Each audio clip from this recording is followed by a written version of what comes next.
está hecho con una muestra exclusiva de CEOs latinoamericanos y españoles, casi un centenar. 96 accedieron a contestar un cuestionario breve en cuanto al número de preguntas, 7, pero muy farragoso con relación a las respuestas.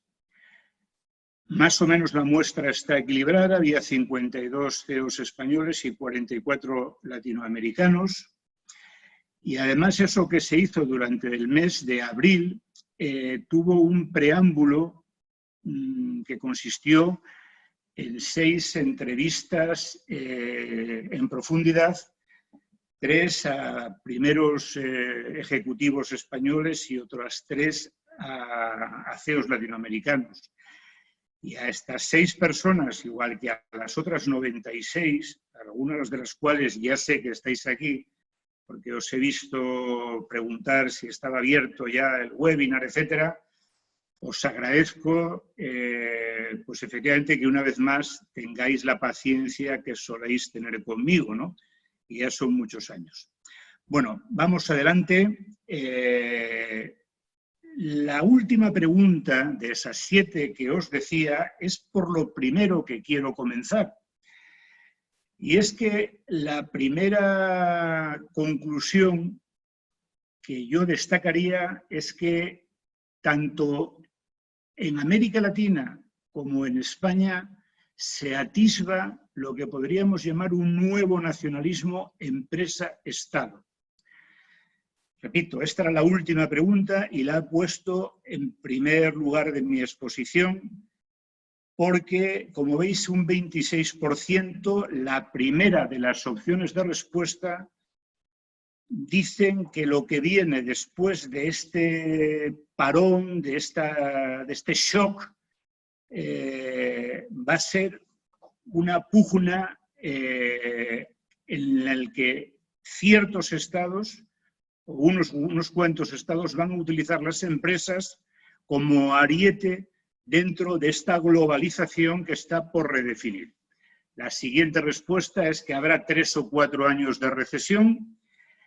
Y la tercera, a distancia de 10 puntos respecto al tema comentado en primer lugar, que se producirá un cierto darwinismo empresarial. Vamos a ver esto más concretamente en la siguiente diapositiva, donde efectivamente, sin ánimo de extenderme, sí me gustaría matizar lo que significa este enunciado, ¿no? No es nueva la tendencia, ¿no? Es decir, siempre se han utilizado a las empresas nacionales como arietes, decía yo antes, de un cierto nacionalismo, ¿no? De hecho, hemos lamentablemente sufrido, los que no somos ni norteamericanos, es decir, de Estados Unidos o chinos, el empecinamiento respecto al proteccionismo nacional USA-China, pero yo lo que he descubierto en esta investigación y lo que me habéis demostrado los 96 CEOs que habéis puesto esta tendencia como la primera, es que se va a producir un nuevo, digamos, no me gustaría utilizar términos bélicos, por eso voy a hablar de repunte, no de ataque, que era lo que me salía motu propio, ¿no? De algunos estados fuertes, pero con democracias débiles, ¿no? Y lo que me habéis dicho es que esos estados son fundamentalmente China, Rusia, India, Arabia Saudí, Brasil, que están empleando y que van a emplear todavía en mayor medida a sus empresas nacionales para competir globalmente. Claro, si a todo esto, después del 2020 que tenemos y el que nos espera, le agregamos, y esto es una hipótesis obviamente, el posible triunfo de Trump en noviembre en las elecciones norteamericanas, la desregulación global sería de tal magnitud que el escenario más probable en el que coincidís todos vosotros o una gran mayoría de los CEOs consultados es un debilitamiento del multilateralismo y un aumento de las tensiones geopolíticas. Y esto es efectivamente la primera, y ya pasamos a ver esto con más detalle, la primera de las conclusiones, que no es muy optimista, pero es un poco lo que hay, ¿no? Básicamente, y por concretar, las tres opciones de respuesta, empezando por la mayoritaria, es este nacionalismo, nuevo nacionalismo empresa-Estado, y efectivamente, muchos decís, Estados Unidos, Europa, Japón, han hecho esto en las últimas décadas. Ahora parece que efectivamente les van a salir competidores, ¿no? La segunda respuesta, también mayoritaria, es que nadie confía en una salida en V de la crisis y digamos que a la pregunta, en fin, había dos preguntas, entre 3 y 4 años, esta es la más votada, ¿no? Y finalmente hay un cierto riesgo, es la tercera opción, de darwinismo empresarial, ¿no? Y claro, aquí hay que tener en cuenta que hay en los mercados de capitales en este momento compañías muy importantes, compañías estratégicas, están absolutamente con un valor bursátil en mínimos, ¿no? Aquí en España, en fin, grandes compañías están en este momento peleando por no bajar de los 20.000 millones cuando han tenido el triple de ese valor hace no demasiado tiempo, ¿no? Por tanto, este también sería otro de los aspectos. Y finalmente vamos a ver en la siguiente transparencia cómo, no obstante, hay ciertas diferencias entre los CEOs españoles y los CEOs latinoamericanos, ¿no? Es decir, ese nuevo nacionalismo empresa-Estado es mucho más, digamos, está mucho más presente en el ideario o en el imaginario de los dirigentes españoles, lo está menos, casi 10 puntos, en los latinoamericanos, ¿no? De la misma manera que también los 3 o 4 años de recesión es mucho más acusada esa respuesta en España que en América Latina. El tema del darwinismo empresarial no tiene tanta distancia. Bien, respecto a esto vamos a pasar ahora a otra cuestión y es los efectos del COVID-19 en el año actual, en el año en el que nos ha pillado esto de improviso, ¿no? Y efectivamente un 36,5%. Os explico que el gráfico que tenéis delante tiene 3 barras, porque la primera, el azul oscuro, es el global, la siguiente es España y la tercera es LATAM. Claramente, un 36,5% de los CEOs esperan que sus resultados caigan, repito, entre un 30 y un 60%. Pero la segunda opción es un poco sorprendente, porque en el global, efectivamente, es la segunda opción, pero en lo que se refiere a España, lo que dicen los CEOs españoles es que el COVID-19 apenas tendrá efecto en el resultado de sus empresas y en el empleo, ¿no? Y efectivamente es un 24% lo que supone esta segunda opción, ¿no? Ya os digo que resulta un tanto sorprendente, en fin, una especie de tranquilidad que puede deberse a que ha habido 52 CEOs españoles que de alguna forma hablaban desde su propia empresa y desde su propio traje, ¿no? Y ellos dicen, bueno, más o menos a mí esto no me va a afectar, pero no deja de ser paradójico con relación a la primera opción de respuesta, que era una caída entre el 30 y el 60%. Vamos hacia la siguiente slide, donde lo que vemos es cómo actuar ante una situación que yo creo que evidentemente es inédita en la historia del empresariado mundial, ¿no? Es decir, y aquí hay muy pocas dudas, al menos respecto a la primera opción de respuesta. Más de un 40% dicen hay que flexibilizar el trabajo y concretamente lo que se va, digamos, a imponer de una manera evidente es el teletrabajo. Y luego, eso sí, aquí tenemos una cuestión hamletiana, ¿no? Hablo de Shakespeare, ¿no? Porque un 26.3 y un 26.1 se reparten si la segunda opción es debemos minimizar la actividad económica o debemos maximizar la actividad económica, ¿no?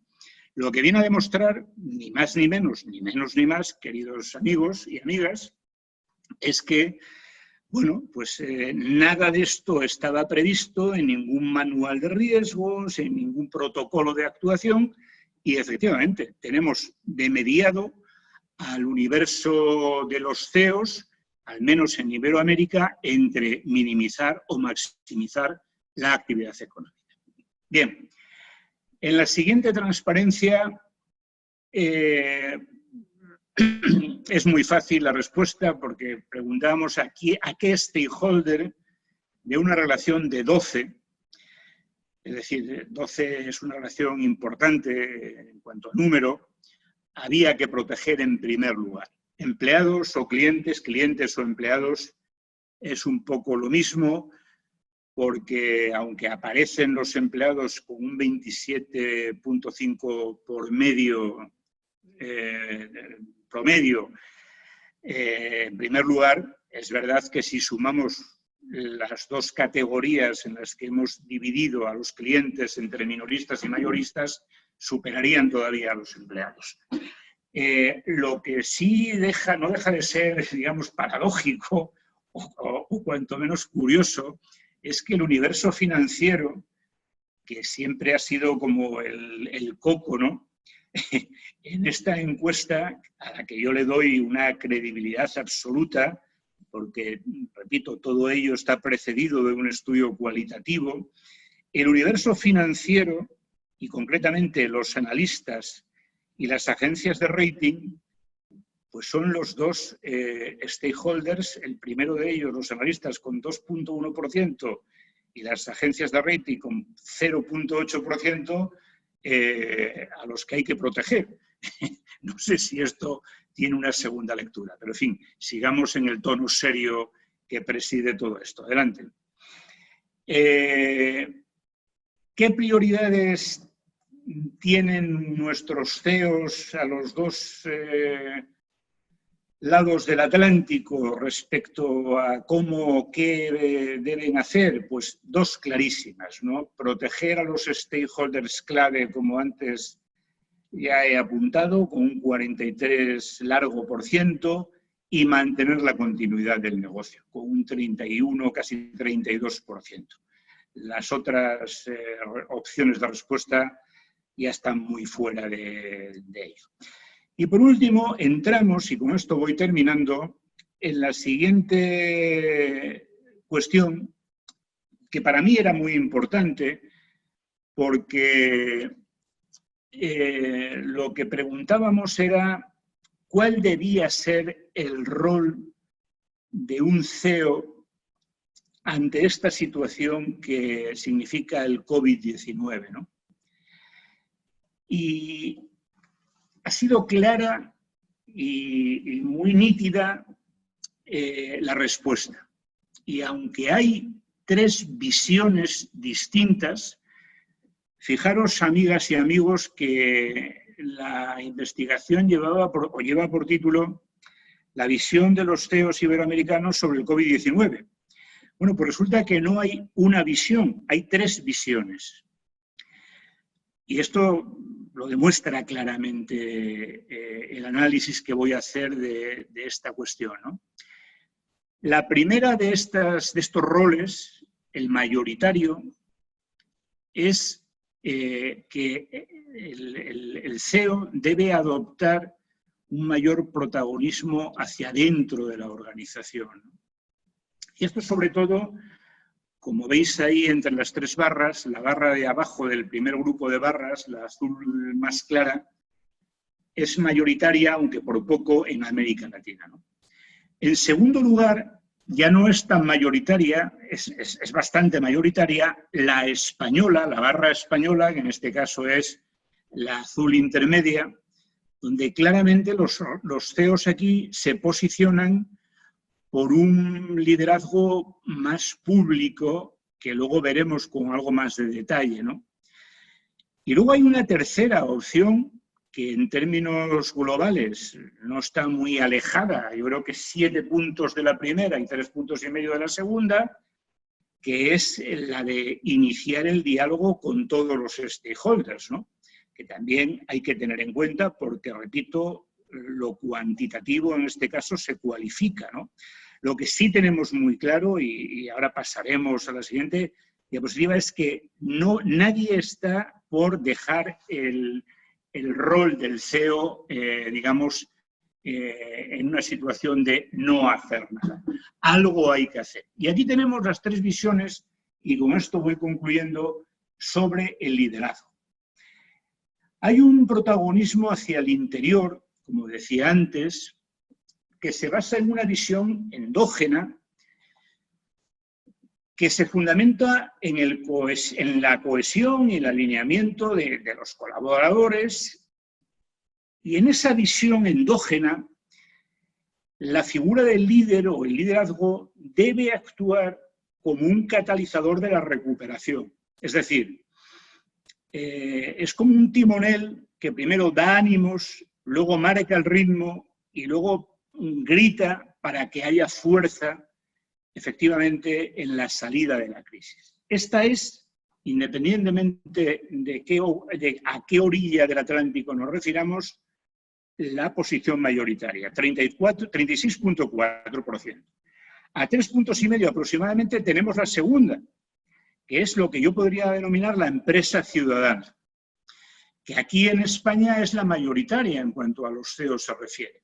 Y esto significa que el CEO, el líder o la líder, lo que tiene es efectivamente que asumir un rol público que de alguna manera intervenga como un agente social más que es la empresa y que obviamente transmita esa ciudadanía empresarial de las grandes empresas en los momentos de crisis.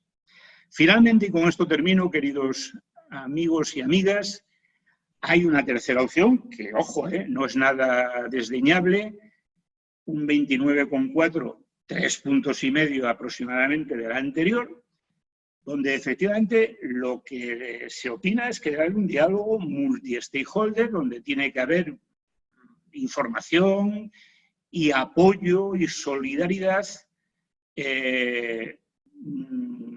sin que ese apoyo, esa solidaridad y esa información se focalice en ningún grupo de interés o actividad concreta alguna. Y estas son esas 3 visiones del liderazgo que a mí me parecen muy interesantes y que efectivamente es quizá el resumen, junto con la primera de las conclusiones, esa especie de nuevo nacionalismo, empresa y Estado, con la que yo al menos me siento plenamente satisfecho y de nuevo vuelvo a agradecer a los CEOs que nos habéis ayudado a hacer este estudio. Muchas gracias y a vuestra disposición. Bien, muchas gracias, Justo, por darnos este detalle sobre este interesante trabajo de investigación que has llevado a cabo. A continuación vamos a pasar al segundo bloque, que es precisamente el trabajo de investigación que hemos realizado entre públicos altamente informados y expertos, a los que les hemos preguntado cuáles son las claves del liderazgo de los CEOs que están gestionando en este momento el entorno COVID-19 y cuáles son los atributos que podrían cambiar en esos líderes, en esos primeros ejecutivos, de cara al futuro inmediato. En base a eso, como sabéis, Villafañe y Asociados es la única consultora del mundo que gestiona la reputación como indicador de negocio en base a indicadores. Y a partir de ahí llevamos 16 años trazando el liderazgo para entender cómo evoluciona el perfil competencial del líder en base a todos aquellos atributos que por defecto debe tener el buen líder para una buena empresa. En este sentido, esta investigación nos pone de manifiesto que los públicos altamente informados, llámese CEOs y presidentes de organizaciones, directores de recursos humanos, directores del ámbito del mundo del headhunting, directores de marketing, máximos responsables de organismos reguladores, empresas, instituciones, coinciden en que los CEOs están haciendo un buen trabajo. Tienen una percepción positiva hacia ese desempeño que están haciendo los líderes en el entorno COVID-19. Por citaros algunos de esos verbatims, 84% coincide así, es interesante textualmente ver lo que se recoge cuando hacen referencia a la gestión del liderazgo en tiempos del COVID, ¿no? Ningún líder está en ponerse medallas, sino en ayudar a su país a salir adelante.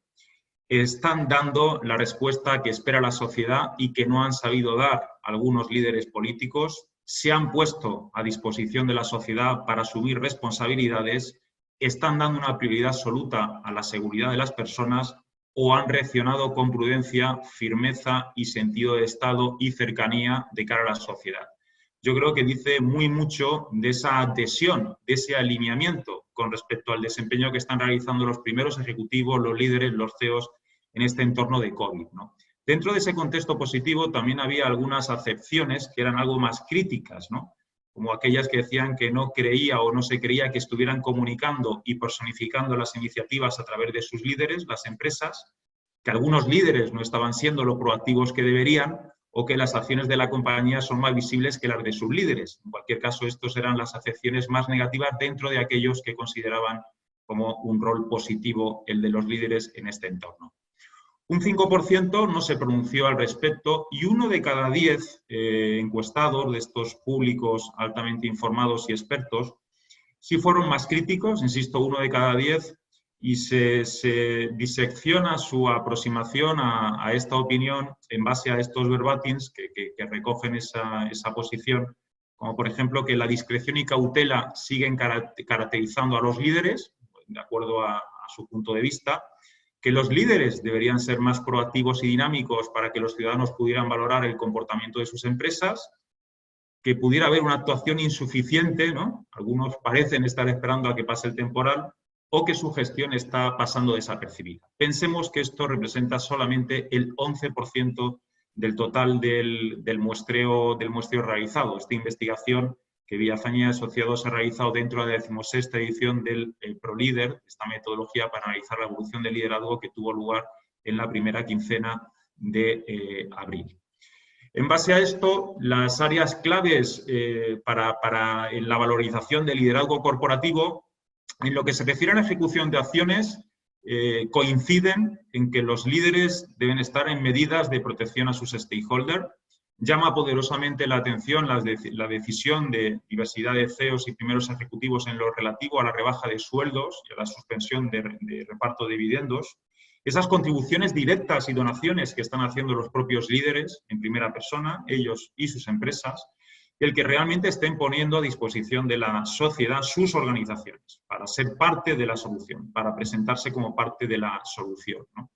En lo que se refiere a la comunicación, pues valoran que los líderes estén tranquilizando a la sociedad con mensajes de serenidad, que estén motivando a sus plantillas y que se esté reconociendo en todo momento el gran trabajo realizado, el gran esfuerzo realizado. Están transmitiendo cercanía, empatía, están consiguiendo ponerse en lugar del otro y están comunicando con transparencia. Digamos que desde luego estamos en un contexto, si me permitís decirlo, desconocido para lo que puede ser el común denominador de la trazabilidad de lo que hemos venido analizando durante los últimos 16 años en estos aspectos, ¿no? Y en cualquier caso, coinciden también que el liderazgo a nivel mundial en este momento, en tiempos del COVID, está priorizando la salud y las personas, está poniendo por delante al empleado y al cliente, que coincide también con la encuesta que nos acaba de presentar, con la investigación que nos acaba de presentar Justo Villafañe, y se están manteniendo cerca del cliente. Yo voy a pasar la palabra ahora a Lucía García. Ella es directora de consultoría de la firma y la persona que lidera, nunca mejor dicho, el ámbito del ProLíder, y os acompañará durante los próximos minutos para retomar yo la parte final que tiene que ver con los ejemplos de los mejores ejemplos de liderazgo en tiempos del COVID-19 a nivel mundial. Gracias. Buenas tardes a todos. Les preguntábamos a este panel de población altamente informada por las actuaciones de aquellos líderes que habían visto como las más destacadas o relevantes. Lo que veis en esta diapositiva es pues, de 4 líderes que han sido los más mencionados y otros que también han destacado, pero con menores menciones. Amancio Ortega, Antonio Huertas, Juan Roig y Ana Botín, y que además conforman también esos 3 ejes o esas 3 visiones que justo también apuntaba en esta investigación que es Cetraceos. Por parte de Amancio Ortega, un liderazgo comprometido, y destacaban que se ponía a disposición de la sociedad, ha puesto su empresa a disposición de la administración, del gobierno, para poder aportar soluciones. En el caso de Antonio Huertas, destacaban que era un liderazgo sobre todo más carismático y con una tendencia a hacer una comunicación cercana y de transmitir esos mensajes de optimismo, confianza, motivación, también que son muy importantes, ¿no?, para el después. En el caso de Juan Roig, que tiene un liderazgo más centrado en la gestión, o que se percibe como más centrado en la gestión, destacan esa parte también de tranquilizar y de responsabilidad, transmitir tranquilidad, y también, muy importante en este caso, buscar la motivación en concreto de los empleados y su seguridad y salud, además del suministro. En su caso, por supuesto, además, es el líder de una de las empresas de distribución alimentaria más grandes y, claro, destacaban esta parte de garantizar el suministro a la población. Y en el caso de Ana Botín, destacaban un liderazgo proactivo y sobre todo señalaban el interés de impulsar sinergias, buscar alianzas tanto a nivel de otros líderes como incluso también a nivel de organización. Y veréis también que en esos otros líderes destacados había tanto del sector financiero como del sector asegurador, también está Pablo Isla, sector tecnológico y de telecomunicaciones, que ha sido tan importante. Vamos a hacer ahora un foco. Los que nos conocéis sabéis que nosotros siempre nos basamos en estos indicadores y, como bien apuntaba Sebastián, esta es la 16ª edición de lo que es ProLíder, este programa de gestión de liderazgo que nació precisamente para medir estos atributos de liderazgo. No me voy a detener en explicar cómo medimos nosotros, pero sí todos pensaréis, bueno, hay cualidades que son especiales de cada líder, sí, evidentemente, pero para poder establecer una comparativa, pues nosotros lo que hacemos es establecer atributos de liderazgo y variables de reputación estándar para las compañías y que son trazables con otros monitores que miden también la reputación de los líderes y de las empresas. Vamos a hacer un enfoque en cómo ha sido la evolución de estos atributos de liderazgo en los 2 últimos años. Si veis aquí, nosotros les preguntamos a estos expertos que forman parte de la población altamente informada, a los cuales también les agradecemos mucho su participación, la importancia que tienen los atributos de liderazgo. En este año lo veis en las barras azules y el año pasado son las barras grises. Si os fijáis en los primeros puestos, se piden, la importancia está en que sean gestores éticos, que trasladen confianza, y si nos fijamos más en este zoom de top 10, digamos, visión estratégica, por ejemplo, siempre ha sido de los que se mantenía el atributo más importante y ha cambiado de puesto.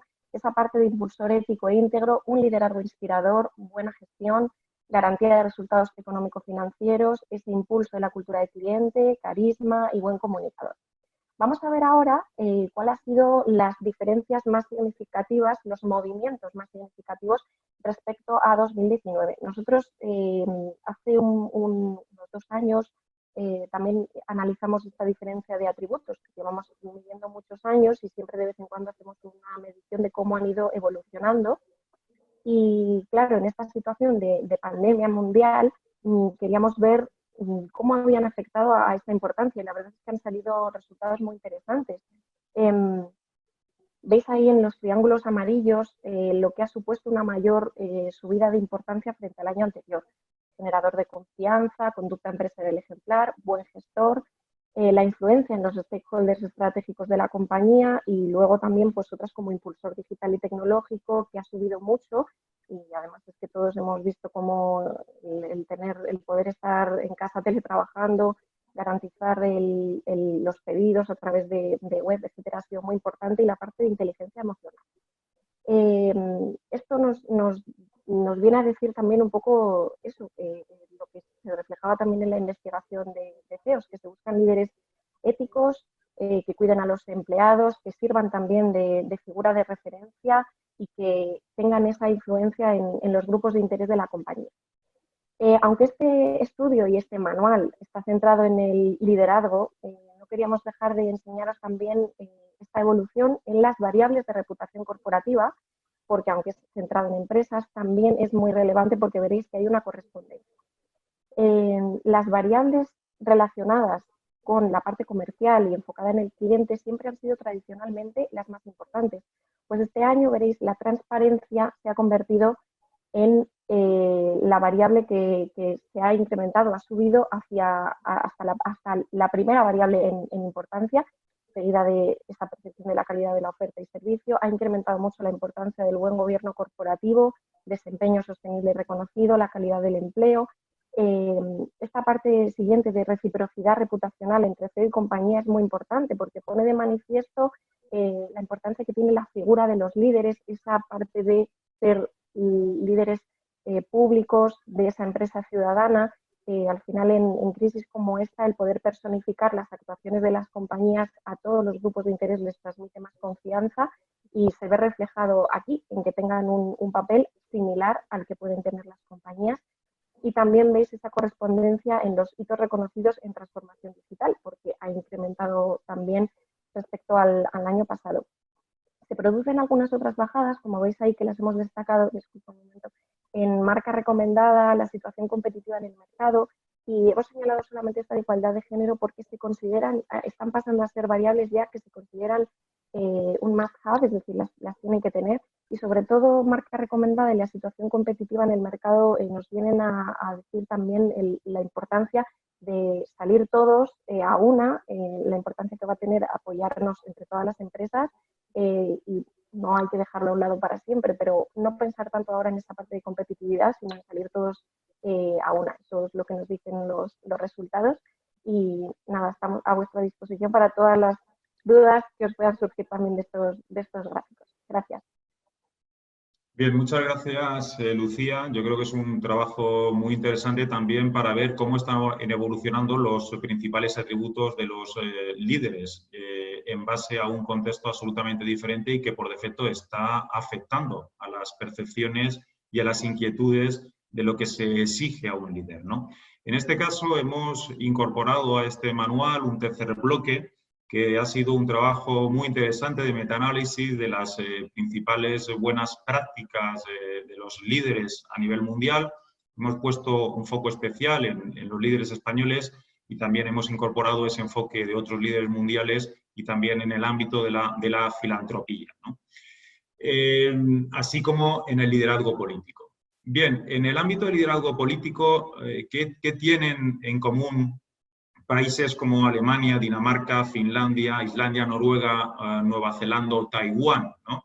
Bueno, pues que tienen al frente, en este caso, que las primeras ministras, los presidentes, las presidentas son mujeres, ¿no? Presidentas de gobierno. Estos países, que suman 130 millones de habitantes, 3 veces la población española, están liderados por mujeres, como comentaba, y el 1 de mayo del 2020 sumaban 185.000 fallecidos con motivo del COVID-19, frente a los ya 260.000, llevamos hoy 237.000 en España. En ese sentido, ¿cómo es posible que con 3 veces más población se consiga reducir el número de fallecidos 2/3, ¿no? Y en ese sentido sí que ha habido algunos ejemplos muy interesantes de liderazgos diferentes pero eficaces, ¿no?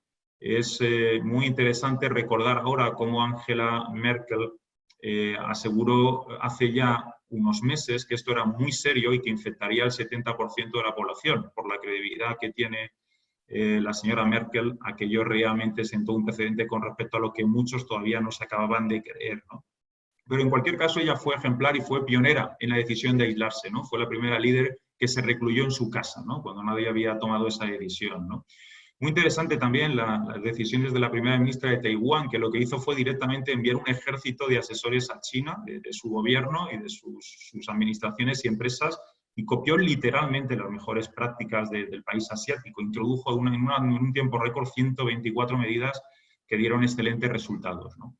En el ámbito hemos comentado del amor, porque de luego es una iniciativa absolutamente llamativa. La primera ministra noruega hizo una rueda de prensa para niños y además fue muy comentada y fue un éxito absoluto porque la forma de explicar de una forma tan amena, tan sencilla, tan directa a los más pequeños de la familia lo que estaba ocurriendo y cómo debíamos comportarse fue incluso muy bien valorado por los adultos y por los ciudadanos de su país, con lo cual sorprende, ¿no?, esta aproximación desde la empatía y el cariño que no son habituales en líderes más asociados a firmeza o autoridad en una situación de crisis, ¿no?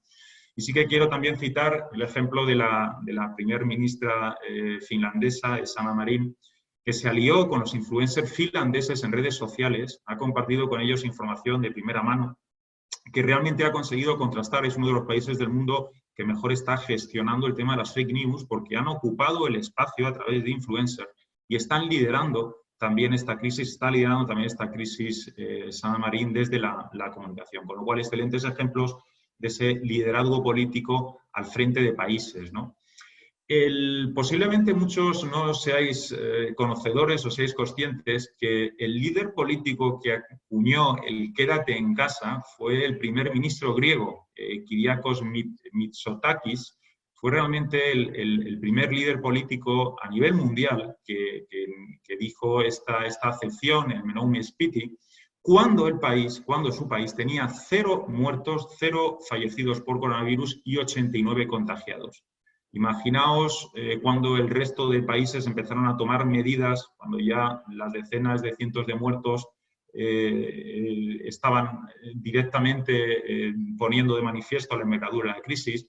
El caso de Grecia es paradigmático porque realmente ellos, a raíz de la crisis anterior, tenían un sistema sanitario diezmado, con una reducción del 60% del presupuesto versus la década anterior. Tuvieron una emigración masiva de sus profesionales sanitarios, uno de los ratios de números de camas más bajos de la Unión Europea, de camas de la UCI, hacinamiento humano en distintos campos de refugiados. Además, tiene una población muy envejecida, igual que en España. 25% de los griegos tienen más de 60 años. Es curioso también, porque a veces se indica que una de las circunstancias excepcionales que se puedan dar en España con respecto al número de fallecidos es el envejecimiento de la población. Pero bueno, los griegos están tan envejecidos como los españoles y desde luego las cifras de muertos hay por debajo de los 2.600 hablan también de que detrás de ese número pudiera haber también una gestión eficaz, ¿no?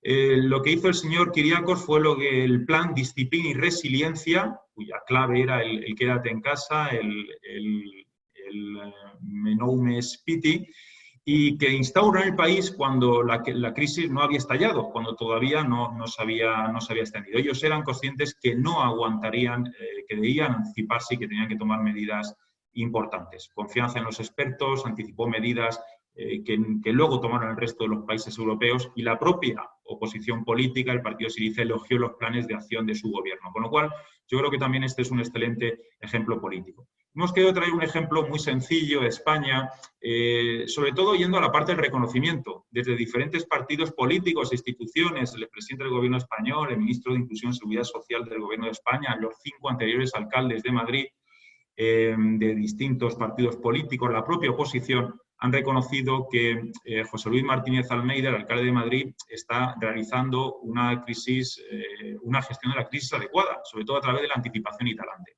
Y además hemos mantenido este caso precisamente reconociendo que metió la pata y de una forma muy importante en base a una decisión errónea en el cierre del hospital de IFEMA, pero es que también hay que reconocerle que supo reconocer esos errores, pidió públicamente perdón, dijo que no se debería haber hecho lo que se hizo y en ese sentido simplemente lo hemos puesto como ejemplo realmente de talante y de anticipación y sobre todo no porque coincide en base a que distintos perfiles de distintos partidos políticos posicionan la gestión del alcalde de Madrid como una crisis al servicio de todos los ciudadanos, que es lo que deberíamos pedir a nuestros líderes políticos, ¿no? Bien, en el ámbito del liderazgo en España hay algunos ejemplos muy interesantes. Hemos traído a Bernardo Hernández, el CEO de Verse, es directivo de Google, es el líder innovador. Él puso en marcha una iniciativa que se llama héroessomostodos.com, lo lanza a través de una app gratuita creada por su propia empresa, por Verse, que básicamente lo que permitía era el que, como todos los comercios, el pequeño comercio estaba cerrado, que se pudieran realizar compras a través de un bono de 15 euros que se podía convertir en un montante de 20 euros una vez que esos establecimientos volvieran a abrir las puertas. Al final, garantizó la llegada de ingresos sin ningún tipo de actividad. Bueno, hay que agradecer ese tipo de iniciativas, es una innovación que por defecto fue muy bien recibida, decenas de cientos de miles de pequeños comercios se sumaron a la iniciativa y pudieron realizar o pudieron añadirse a este planteamiento, ¿no? Bueno, Amancio Ortega es el líder ejemplar. Su patrimonio y empresa al servicio de la urgencia sanitaria. Sabéis que él tiene una fundación que ni más ni menos desde su creación hace ya el año 2001 ha aportado más de 560 millones de euros a todo lo que tiene que ver con instrumental y material sanitario, pero es que solamente en la crisis ha destinado 68 millones de euros a este tema. Este líder ejemplar está en el puesto del ranking mundial, según Forbes, de mayores donantes que han aportado fondos para combatir la pandemia, ¿no?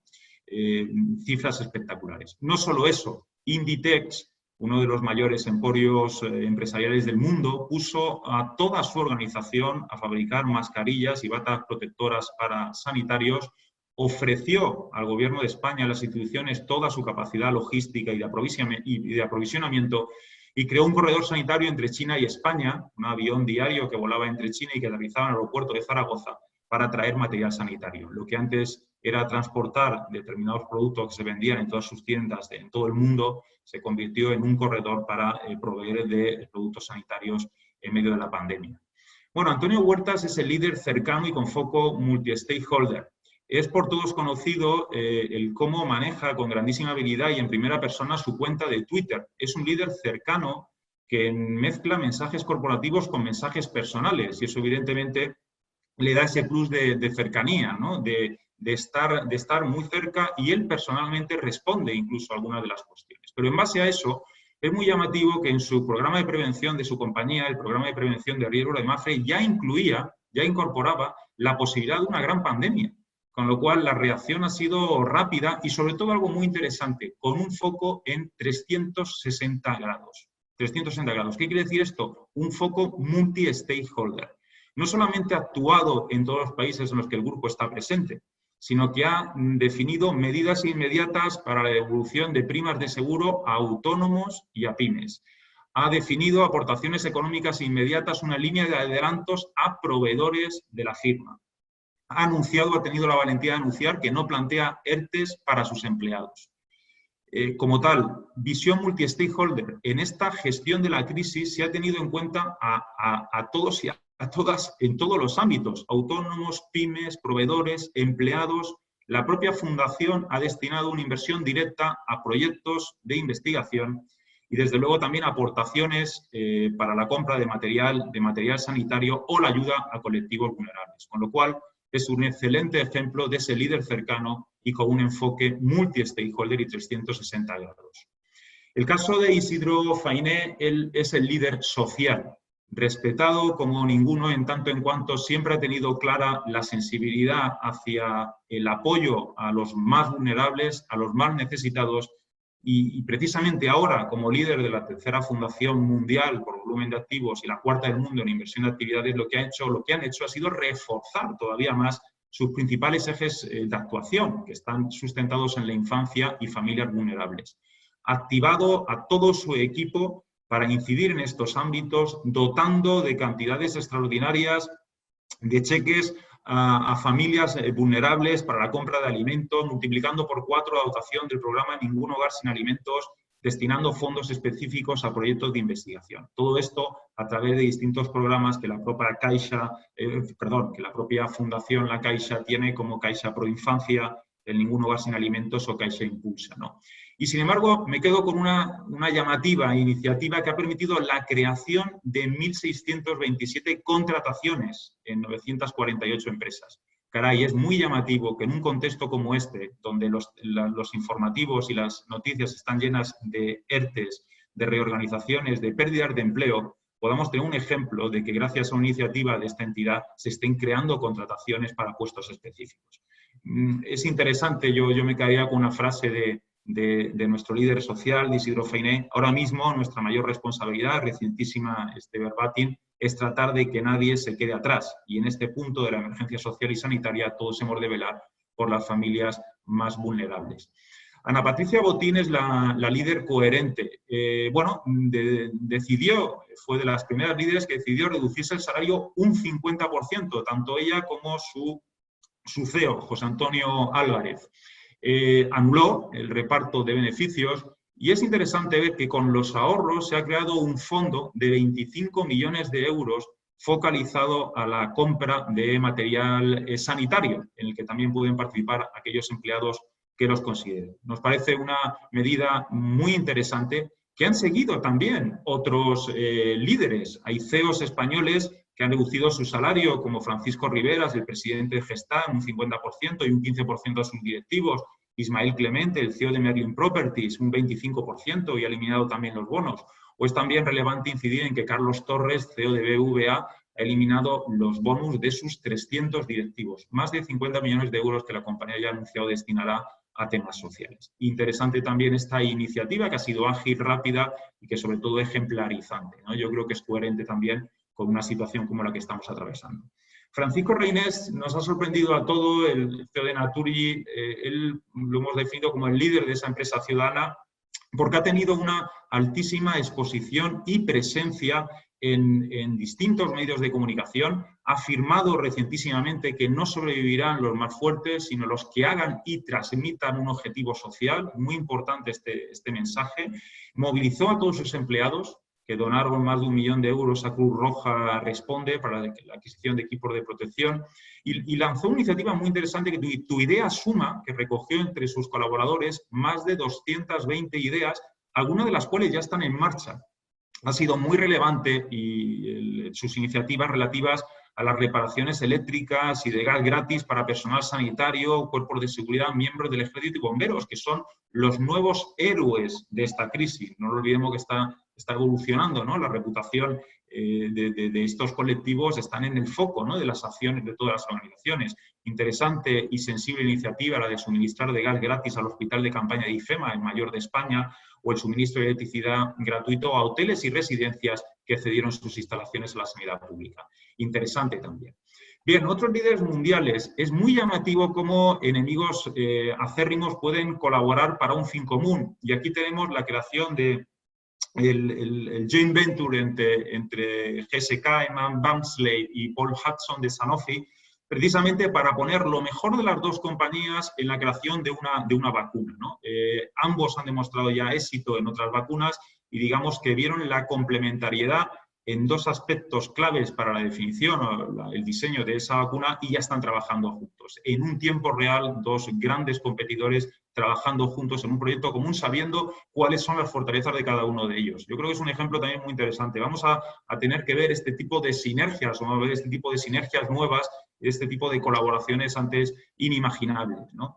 La decisión de los CEOs mundiales en los temas de los salarios ha sido muy llamativa. Los primeros ejecutivos de Delta Airlines, Disney, Ford, General Electric, Marriott, Sky, Columbia, etcétera, etcétera, pues se han reducido el sueldo entre 3 y 6 meses, ¿no? El salario anual entre 3 y 6 meses, ¿no? Otros líderes mundiales como José Andrés nos ha llamado poderosamente la atención que en un tiempo récord ha servido 3 millones de raciones, tanto en España como en Estados Unidos, poniendo en marcha su fundación para realmente el World Central Kitchen, para automáticamente cerrar todos los restaurantes y poner toda la maquinaria logística operativa gracias a una serie de colaboradores que ha permitido dar estos 3 millones de raciones en 9 ciudades españolas y en 19 estados de Estados Unidos, ¿no? Champó, también por José Andrés, ¿no? Luego Larry Fink es sin duda la voz de la conciencia, ¿no? El CEO del mayor fondo del planeta ha dicho algo que estoy convencido pasará a la posteridad. Si no tienes propósito social después de esta pandemia, lo tendrás, ¿no? Se está refiriendo a las empresas. Ha puesto de manifiesto, es muy importante, el rol de las empresas privadas. Considera que está siendo clave en la gestión del COVID. Yo creo que es un tema muy interesante. Está alineado también con la información que hemos tratado sobre ese foco que se está poniendo en que las empresas están a la altura y sus líderes están a la altura, ¿no? Ese propósito, ¿no? Las empresas con propósito social fueron consecuentes y pudieron actuar. Es la oportunidad estupenda para demostrar coherencia con respecto al propósito, visión, misión, ahora o nunca, ¿no? Pero, sin embargo, añade que aquellas que no lo tuvieran probablemente lo hayan encontrado, o lo encontrarán a lo largo de esta crisis. Se está hablando de un cambio de modelo de empresa, ¿no? Y la honestidad. Él habla de que no es momento de definir líneas partidistas o fronteras nacionales, unidad ante la crisis. Yo creo que es un gran referente y ha sido muy activo. Y atención, nos ha mandado también un mensaje muy positivo. El mundo superará esta crisis, ¿no? En el ámbito de la filantropía, desde luego hay dos casos muy relevantes. Empiezo por el que tenéis a vuestra derecha, el señor Jack Dorsey, fundador de Twitter. Caray, es como para comentarlo dos veces. Este gurú, este líder, este referente mundial, esta persona innovadora, ha creado un fondo solidario cuyas aportaciones, ha definido, deben ser explícitas, verificables y consecuentes, el Start, el MOC, Small, EYC, y que financiará de su propio bolsillo con $1.000 millones. Es aproximadamente un cuarto de su patrimonio, ¿no? Todo este dinero se destinará a este fondo que acaba de crear y que irá creciendo después de esta aportación millonaria que él mismo ha hecho, pues con necesidades inminentes, pero también con programas de salud y educación sanitaria para adolescentes o de una dotación de una renta mínima a población vulnerable, ¿no? Y utilizará para ello el sistema UBI, el Universal Basic Income, a través del cual ciudadanos en riesgo de exclusión social reciben subsidios del gobierno. El caso de Bill y Melinda Gates, bueno, es también paradigmático. Ahora nos sorprende cuando vemos esas imágenes de Bill Gates en el año 2015 asegurando que el mundo sufriría una gran pandemia para la que no estaba preparado y que los gobiernos, los estados debían dejar de invertir tanto en armamento y había que empezar a prepararse para esa guerra bacteriológica, esa guerra química, para definir estructuras o infraestructuras sanitarias que pudieran dar respuesta a las nuevas amenazas mundiales, ¿no? Su fundación, la mayor del mundo, tiene precisamente el foco en financiar soluciones para afrontar las grandes crisis sanitarias y en ese sentido ya no es que haya aportado $250 millones a este tema, sino que ha desarrollado desde Microsoft el COVID-19 Plasma Bot, que ya permite identificar a personas que han pasado el COVID para situarles como donantes de plasma y ya está el tema en tratamientos experimentales. La filantropía ha sido brutal. Al final podríamos decir, ¿son las donaciones la solución fácil frente a otros compromisos? La respuesta es no, sin duda. Se necesita dinero, mucho dinero, para poder actuar de forma rápida y ágil, ¿no? La lista de Forbes de donaciones al COVID-19, pensemos que hay más de 2.000 millonarios en el mundo y solo el 0,5% ha realizado donaciones significativas, ¿no? Y en este sentido, aparte de los dos casos que ya hemos citado de Bill y Melinda Gates y el fundador de Twitter, tenemos al magnate indio de la tecnología, Tim Petty, $132 millones, otros millonarios generosos como George Soros, Jack Scott, Jeff Bezos, Michael Dell, $100 millones. Aquí tenéis otra lista. Es interesante, Donald Trump ha donado $100.000 a la causa y, por supuesto, el español Amancio Ortega, que, como comentaba antes, un décimo en esta lista de donantes y $68 millones. Aquí tenéis, y para ir acabando, un ejemplo magnífico de liderazgo colaborativo. ¿Vosotros os imagináis a 16.000 investigadores que sin retribución alguna, principalmente desarrolladores e ingenieros, perfiles técnicos, estén concibiendo y fabricando equipos para combatir la pandemia? Es sin duda la mayor red de expertos en tecnología abierta y gratuita open source del mundo. Es además una iniciativa impulsada desde España. a través de la app Telegram. Y en ese sentido es tan sencillo como complejo entender que todo aquel que quiere sumar su capacidad para crear, se organizan de una forma estructurada para, de una forma gratis, crear soluciones que pueden fabricarse de forma inmediata en cualquier lugar del mundo. No existen patentes, se utiliza software libre y gratuito para que cualquiera lo fabrique.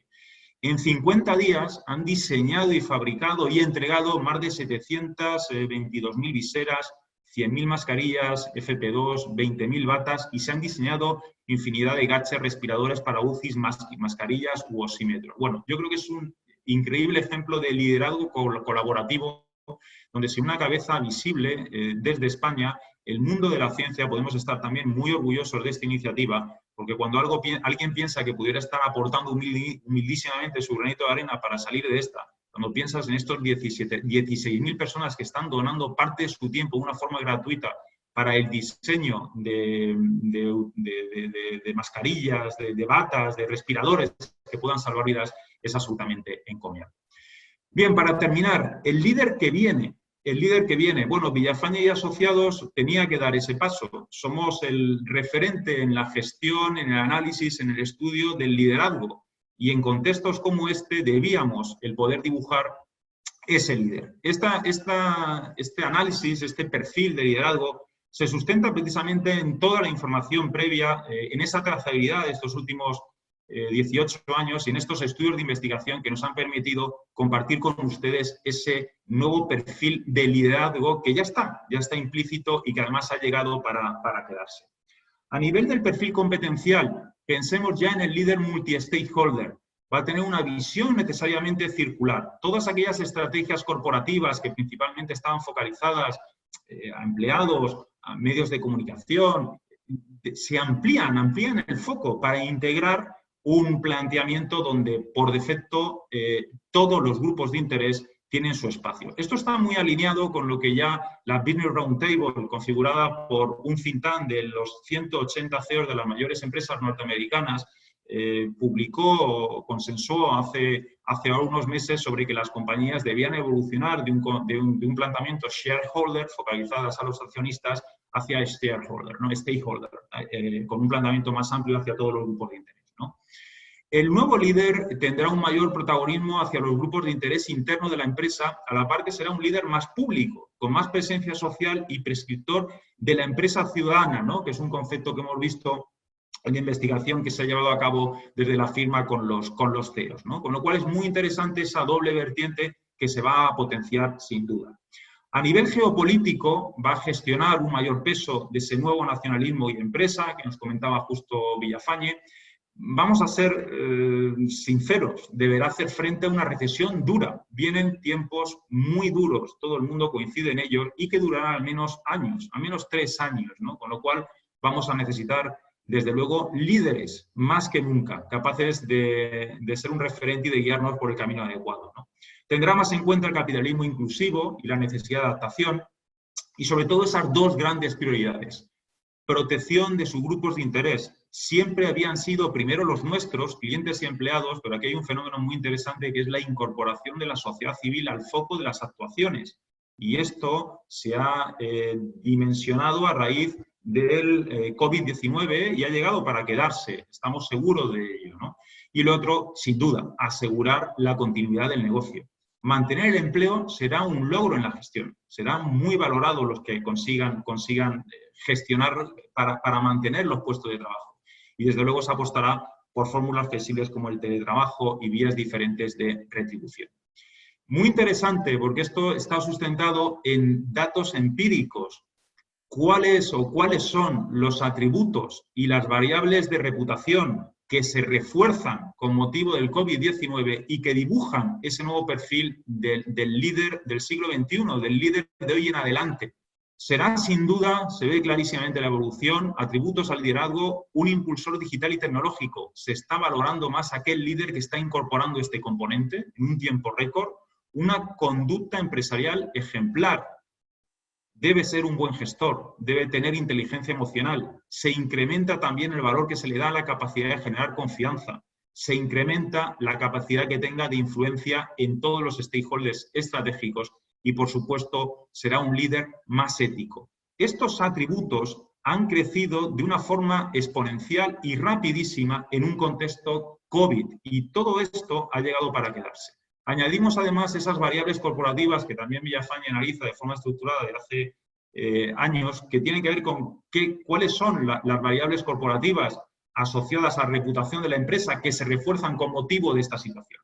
Es muy interesante, fijaos, la reciprocidad reputacional entre líder y compañía. Esto es va a haber una mayor simbiosis, una mayor relación entre el líder y la compañía, entre la compañía y el líder. Vienen tiempos muy interesantes en este aspecto. Hitos reconocidos en transformación digital, una mayor transparencia, buen gobierno corporativo y, por supuesto, calidad del empleo. A mí me gustaría acabar, para dejar paso a algunas de las cuestiones que podéis tener.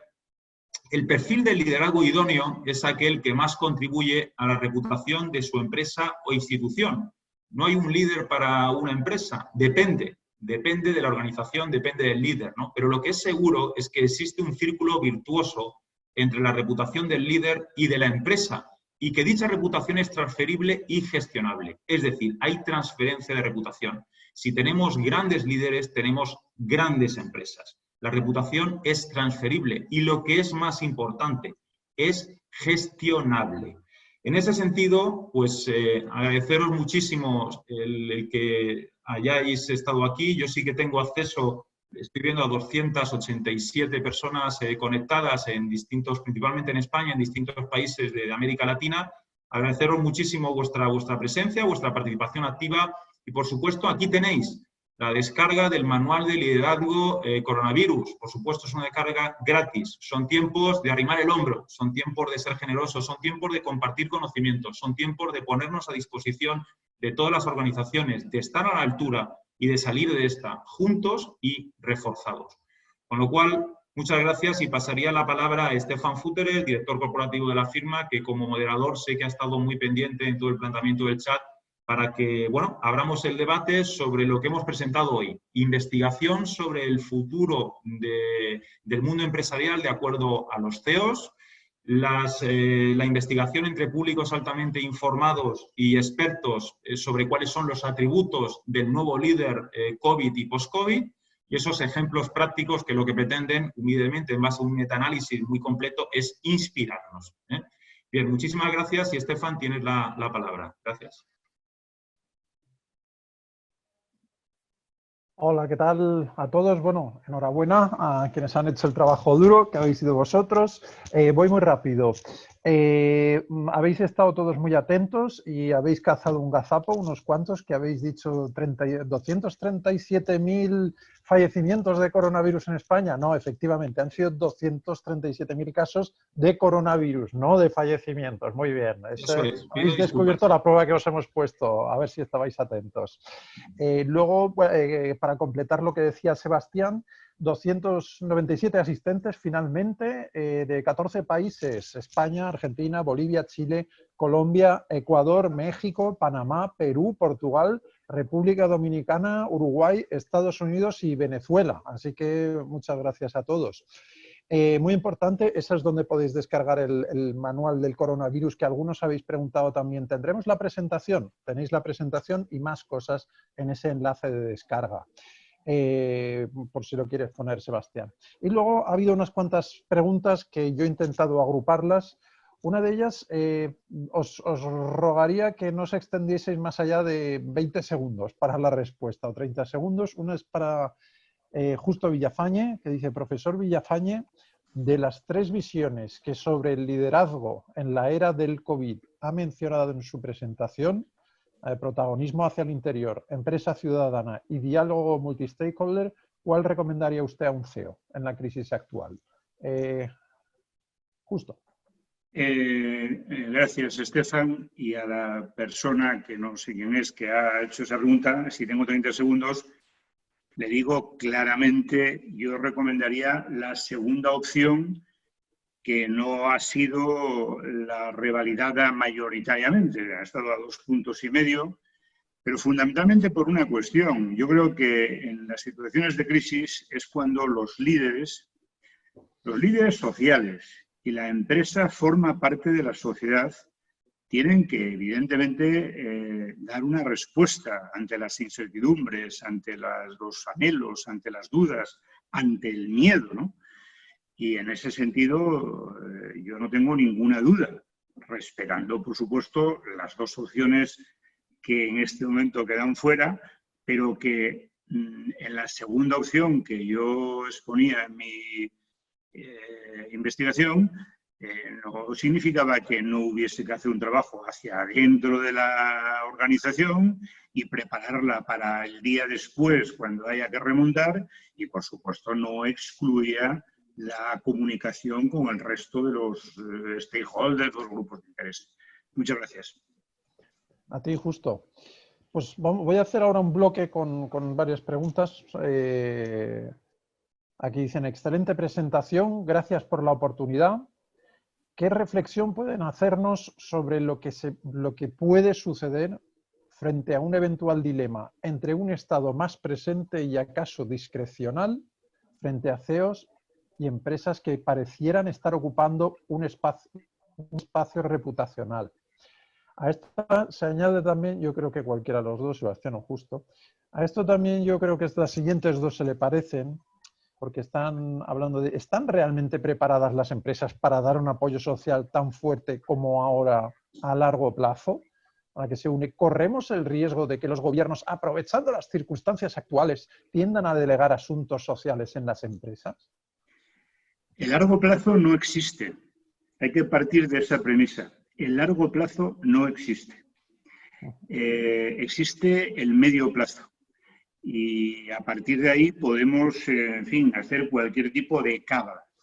Pero, desde luego, las empresas que hasta este momento, han formado parte del problema, deben empezar a formar parte de la solución. Y, desde luego, está en la prensa, en cualquier prensa, en la prensa en lengua española, en lengua inglesa. En este momento es un clamor, una solicitud de multitud de personas, incluso de cualquier ideología liberal, socialdemócrata, etcétera, que está pidiendo que aquellas empresas que reciban dinero de los estados tengan efectivamente que responder por esas ayudas. Y si no, que los estados compren acciones de esas empresas y, evidentemente, ya está el trabajo hecho, ¿no? Por tanto, niego la mayor. El largo plazo no existe. Es decir, nos estamos cargando el planeta y parece ser que también nos podemos cargar a una parte importante de la humanidad por algo que ni siquiera sabemos definir, ¿no? Perdón por el nihilismo. Nada, nada. Sebastián, ¿quieres aportar algo al respecto o sigo? No, adelante. Ok. Luego hay una pregunta más y luego dos que tienen que ver con países concretos. Una es respecto a la slide de a quién hay que proteger. Nos preguntan, ¿no os parece que da pistas con respecto a los cambios culturales que puede traer la postpandemia? Por ejemplo, la mínima credibilidad de las agencias de rating. Hombre, vamos a ver. Yo no diría que las agencias de rating no tengan credibilidad. La única cuestión es que si unimos esta slide a la primera slide o a las primeras slides, habría que no ser un lince para pensar por qué todas las agencias de rating, o al menos las más influyentes, tienen una nacionalidad. Y por qué no hay otras agencias de rating con otra bandera o con otra nacionalidad, ¿no? Por ahí hay que ir ahondando en la pregunta, que me parece muy interesante del que propone la misma, ¿no? Yo quizá el foco tradicional histórico ha estado hacia el ámbito económico, ¿no? Lo hemos visto antes, ¿no? Los shareholders eran el core, el centro de la actividad. En esa evolución que se agranda en tiempos del COVID, aparecen nuevos agentes que pasan a ser más valorados. No es que por defecto no sean importantes las agencias de rating o los accionistas, sino que, como dicen en las escuelas de negocios, se considera algo higiénico gestionar adecuadamente ese ámbito y la diferencia realmente estará en ese open mind que te permite gestionar la empresa de otra forma hacia nuevas necesidades y nuevas percepciones, ¿no? Perfecto. Y ahora, pues, unas breves preguntas sobre algunos países concretos. Una es República Dominicana, otra Chile, y otra Venezuela. La de República Dominicana dice, ¿qué opinan sobre...? Os cuento las tres del tirón, ¿vale? Y luego sobre eso podéis ir respondiendo. ¿Qué opinan sobre el manejo de los líderes en República Dominicana? 2.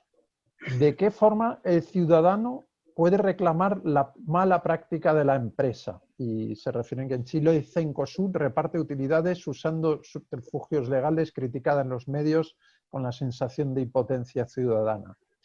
Y por último, desde Venezuela, preguntan a Justo, en algún momento de su presentación hizo referencia al surgimiento de estados fuertes con democracias débiles. Creo que es el caso venezolano. ¿No habría que contemplar otro tipo de liderazgo que implique retomar la democracia frente a la ideologización de las acciones de algunos gobiernos frente al COVID-19? República Dominicana, Chile y Venezuela. Bueno, yo, en fin, disculpad Lucía y Estefan, en el tema de la República Dominicana es una pregunta muy directa. Vamos a ver, el partido en el gobierno de la República Dominicana lo que tiene es una realidad y un bien hacer que ha supuesto que ese país, un país pequeñito, en la mitad de una isla en el Caribe, haya tenido un crecimiento en los últimos 10 años, o por supuesto hablo de memoria y me pueden bailar las cifras, una media de entre un 6 y un 7%. Por lo tanto, yo creo que merece el partido en el gobierno un cierto crédito, ¿no? Simplemente por una cuestión empírica. Yo soy un científico social y, claro, cuando evidentemente hay una situación que económicamente y socialmente ha ido avanzando en un crescendo continuo, no de un ejercicio o dos, sino de una decena de años como mínimo, alguna credibilidad debe de tener, ¿no? Y respecto a Venezuela, bueno, yo creo que Venezuela es una democracia débil, clarísimamente, pero es que es un Estado todavía más débil que su democracia. Es decir, es un Estado fallido. Entonces, sinceramente, no entra dentro de cualquier tipología homologable en este momento, vamos a ver, en el mundo, iba a decir, ninguna tipología homologada. Ahí me quedo, ¿no? Estado débil, democracia débil. Muy bien. Y ya cerramos con un par de preguntas que nos han surgido y una casi anécdota, ¿no? Que porque el pueblo también da respuestas, ¿no? Que dicen que en Perú una CEO de una administradora de fondos de pensión salió a quejarse de que la gente cada vez vivía más y eso era un problema para la gestión de fondos y ese líder ya quedó desacreditado y su foco parece que solo está en cuidar las utilidades que otra cosa. Eso es la anécdota. Luego la pregunta, hay una pregunta que, ¿qué desafío, os digo las dos también del tirón y ahí cerramos, qué desafío se presenta a la gestión comunicacional política para que vaya a la par del nuevo líder? Y luego otra, preguntan que si del estudio de Justo se puede extrapolar si la opinión de los CEO de LATAM tienen una percepción de sus gobiernos distinta de los CEOs de España en referencia a la gestión de la pandemia. Si queréis voy a contestar al tema de la comunicación y doy la palabra Justo para que ya cerremos, estamos en tiempo, pero bueno, en el ámbito de la comunicación, desde luego estamos ante una comunicación mucho más cercana, más transparente, más directa. Eso es lo que se está pidiendo, donde precisamente los CEOs van a tener un rol diferenciador en ese contexto, y donde los directores de comunicación posiblemente dejen de ser los portavoces para que sean sus stakeholders los que hablen de su compañía, ¿no? Entonces es muy interesante. Vamos a comunicar menos para ser más estrategas los DIRCON y estar más en el back office para hacer que los grupos de interés hablen por nosotros o de nosotros, ¿no? Con lo cual esa comunicación de luego se va a trastocar, va a ser diferente y en base a eso hay una grandísima oportunidad para una comunicación eficiente, directa, transparente, coherente, cercana, social, posiblemente menos comercial y que a buen seguro vamos a ir viendo, o ya lo estamos viendo, y muchas de estas iniciativas o tendencias van a quedarse después del post-COVID. Le doy la palabra a Justo y cerramos con esto. Bueno, yo seré muy breve. Yo la única diferencia que veo entre la visión de los CEOs LATAM y españoles no es tanto una cuestión geográfica o geopolítica y tal. Yo creo que en América Latina hay todavía un déficit de institucionalidad. Es decir, la sociedad, y sobre todo la sociedad civil, tienen menor peso que tienen, por ejemplo, en España y en Europa, en nuestras sociedades, ¿no? Y en ese sentido, los CEOs reflejan la sociedad donde se insertan ellos y sus compañías. Y bueno, no es que sean ni mejores ni peores. Yo creo que es una cuestión de tener un poco más de arrojo, un poco más de valentía y de empezar a protagonizar efectivamente el rol que socialmente le corresponde a una empresa, esté en América Latina o en Nueva Zelanda, ¿no? O sea, porque las empresas, ya lo decía Amartya Sen, un premio Nobel de Economía, ¿no? Las buenas empresas, ojo, las buenas empresas son un bien público. Y a esa cita apelo, ¿no? Las buenas empresas son un bien público. Repito, en América Latina, en España o en Nueva Zelanda. Muy bien, pues muchas gracias a todos. Al final te voy a hacer la palabra, Sebastián. Quedan algunas preguntas sin responder. Yo os animo a enviárnoslas a info@villafane.com para que podamos procesarlas, porque ya estamos fuera de tiempo. Y sobre todo que mirad el chat para ver la dirección de descarga del manual, que es bit.ly/manual liderazgo coronavirus. Y nada, muchas gracias. Y ha habido también muchas felicitaciones en el chat, así que nada, Sebastián, cierras la sesión. Nada, una frase. Muchas gracias a todos. Debemos seguir alerta, activos, trabajando y haciendo cada uno desde su posición lo que humildemente pueda llegar a hacer para salir de esta, salir rápido y salir reforzados. Así que mucho ánimo, muchas gracias y a vuestra disposición para lo que preciséis. Un saludo.